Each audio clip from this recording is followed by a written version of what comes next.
There is love in the media air where it shouldn't be, but it's been for a while. When it comes to some media, despite allegations, emails, lack of saying anything even interesting with regard to running America, the various wags profess their undying affection for Hillary Clinton. To this point and more, welcome back the media columnist for the website Mediaite. Also, more importantly, co-host of the Daily Wrap, seen right here on Newsmax every weekday from 7 to 8 p.m. Eastern Time and 24 hours a day via the Newsmax website. Here he is, the man and the legend, Joe Concha. Good to talk to you again, Joe. Wow, that was a tremendous introduction. And don't forget, Ed, by the way, we're repeated at 10 p.m. Eastern Time. There you go. Okay. Well, that's good. Make sure we get it in there. Plus 24/7. We don't want to miss our dose of, Concha and Heather and, Unger. We get them all. I got to mention Rick Unger. If not, I'm in big trouble.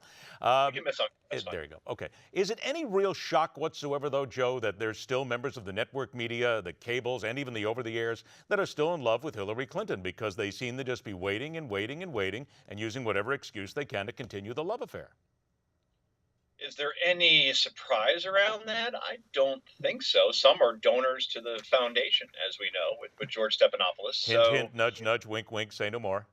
Yeah, but I'll be a little contrarian with you on this one. I think the media is, even ones that may privately be rooting for, is frustrated with the fact that she isn't answering questions. It went something like 40,000 minutes since the last time she finally answered one. And by the way, that wasn't a planned press conference in any way, shape, or form. Fox's Ed Henry basically cornered her, and then even her supporters were there looking at her like, well, aren't you going to answer a question? And she finally answered two in not very convincing fashion. So you have to wonder, Ed, with 531 days to go till the election, I actually looked this up this morning, how long she can try to run a campaign that speaks past the media and doesn't engage them in any way, shape, or form. It shows me, Ed, that her handlers are petrified of her in an interview setting. We saw it with the dead broke comment during the book tour last summer.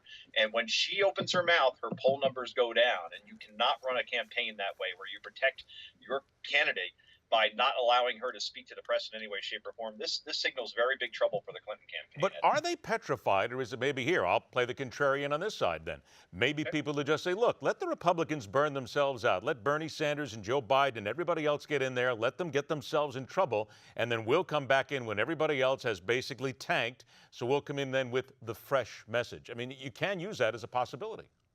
Well, yeah, I think you can early on, right? But then once we get closer, and it's amazing, we're going to crown 2 Stanley Cup champions, 2 NBA champions before we even get to an actual general election campaign season. I mean, that's remarkable to me. So yeah, in the beginning you could do this because she's unchallenged. She's going to get the nomination. There's no real impetus for her to speak. But I'm just saying, if I'm somebody who is following that campaign closely and I'm rooting for Hillary Clinton, I'm thinking, wow, they must really be not very confident in her ability to articulate a thought on the go, much like Bill Clinton did back in 1992-96, where he was one of the better campaigners that you'll see.